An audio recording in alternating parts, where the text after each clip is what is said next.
Good morning. সূর্য মামা উঠে পড়েছে, আমারও রান্না বসে গেছে। এখন নিতে এসছি বেগুন। কাছে একটাই বেগুন ছিল, এটাকেই আমার একটু দরকার পড়েছে।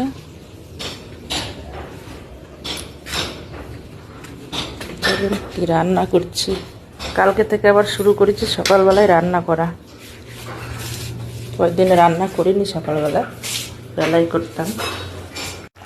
তো এখানে আমার রান্না হচ্ছে মূলো, শিম, বড়ি, চিংড়ি মাছ একসাথে একটা তরকারি হচ্ছে। আর এখানে একটা বেগুনের প্রয়োজন, বেগুনটা নিয়ে আসলাম, বেগুনটা কেটে এখন দেবো। বেগুনটাকে দিয়ে দিলাম, এবার একটু ঢাকা দিতে হবে। আর আজকে কি কি রান্না করলাম চলুন দেখায়। এখানে ভাত হয়ে গেছে, এখানে মূলোর শাক ভাজা হয়েছে, আর এখানে কাঁচকলা ভাজা হয়েছে। আর এটা পাবদা মাছ নুন হলুদ মেখে রেখেছি। পাবদা মাছটা সর্ষে বাটা দিয়ে ঝাল করবো। সর্ষে বাটা হয়ে গেছে। আজকে হচ্ছে এই তরকারি আমার। রান্নাঘর এখনো গোছানো হয়নি, একদম বিচ্ছিরি হয়ে গেছে। সূর্য মামা চলে এসছে আমার ঘরের দুয়ারে। প্রতিদিন সকালবেলায় এই দুয়ারে আসে, এখানে মোটামুটি ঘন্টা 2 থাকে।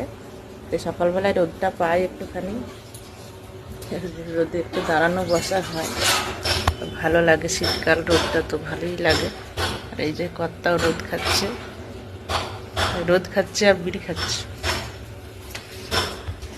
বিড়িতে যেসব কি আছে জানি না, এবার খেয়ে দেখতে হবে কি যে জাদু আছে বিড়ি। তারপরে মানে এই পুরুষ মানুষদের কিছু কিছু খাবার আছে, হ্যাঁ, ওদের প্রিয় খাবার কি করে হয়, ভাত মুড়ি সবই তো খায়, তার সত্ত্বেও ওগুলো কি দরকার হয় আমি বুঝি না। ভাত মুড়ি 4 বেলা 4 থাল খাচ্ছে, তার সত্ত্বেও কত কিছু দরকার হয়। হ্যাঁ, কেউ কেউ বিড়ি খায়, কেউ কেউ সিগারেট খায়, কেউ কেউ ওই যে খন্নি খায়, কেউ কেউ আবার লস্যি নাকে টানছে, কত রকমের আইটেম। তারপরে কেউ কেউ ওই গুটকা খাচ্ছে, খেয়ে আমার কথা তো কম, মানে আমার এই গুটকা খাওয়া মানুষগুলা দেখলেই মানে অসহ্য লেগে যায়। বিড়িটা তারপরে এইসব বাকিগুলো তো পারা যায়, এই গুটখা খাওয়া মানুষগুলো সারাক্ষণ মুখে ভরে লাল করে মুখে চিবাচ্ছে, অভদ্র। মানে এই মানুষগুলোকে পুরো অভদ্র মনে করি। সব থেকে পৃথিবীতে যদি অভদ্র থাকে এই গুটখা খাওয়া মানুষগুলোকে আমি একদম পছন্দ করি। যারা খায় তাদের হয়তো গায়ে লাগতে পারে, কিন্তু সত্যি এটা অভদ্র। মানুষের সঙ্গে কথা বললেও শান্তি নেই, সে খেতে খেতে চিবাতেই মানে কি বলবো।